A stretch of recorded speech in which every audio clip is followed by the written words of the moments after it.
бірінші орын сіздердің шапалақтарыңызбенен Қамбар!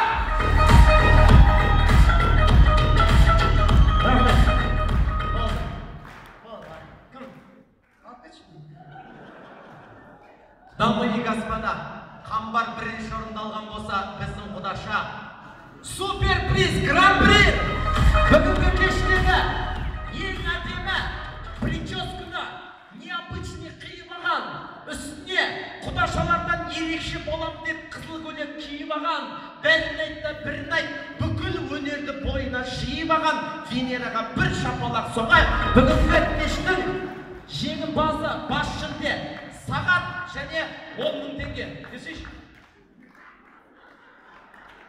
Қайын деп жатырды ғой? 10.000 достойно ма? Жоқ, стой. Бәріміз демейік. Шынымен, достойно ма, жігіттер? Қол соқпайық. Рахмет. Венера, артыңа қарама. Рахмет. Кеше осылай тойда құдашаға берген ғой, сізден ана құдаша қой қалыптан ұят болады деп 10.000 теңгені әкеп берген.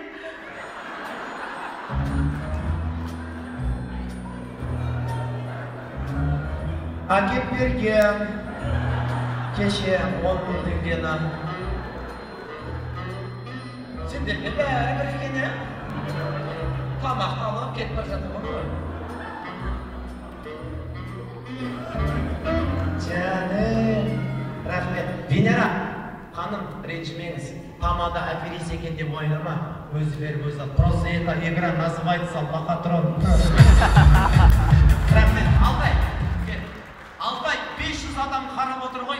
500 адамның алдында 10.000 теңгені қайтарып берейін, алмайтын шығарсың.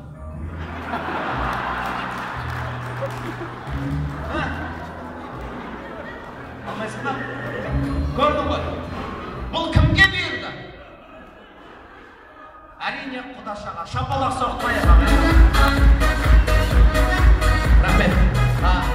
Венера құдаша мен жай қалжың үшін сұрап алдым. Рахмет. Мынау сізге арнайы күйеу балаларыңыздың, жоқ күйеу бала емес, құда балалардың атынан сізге 10.000 теңге. Бір шапалақ соқпайық. Рахмет. Орыстың үйіне барсаң салы жейсің, үңгітіп әкеледі арақ жейсің. Қытайдың үйіне барсаң шаян жейсің, липа таяқ жейсің. Кәрістің үйіне барсаң етін жейсің, қой секілді етіп жейсің.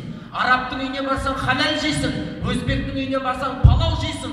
Ал маңқытылайлардың үйіне барсаң, әсіресе мына кісінің үйіне бардық, пожалуйста, не керек соның бәрін жейсің.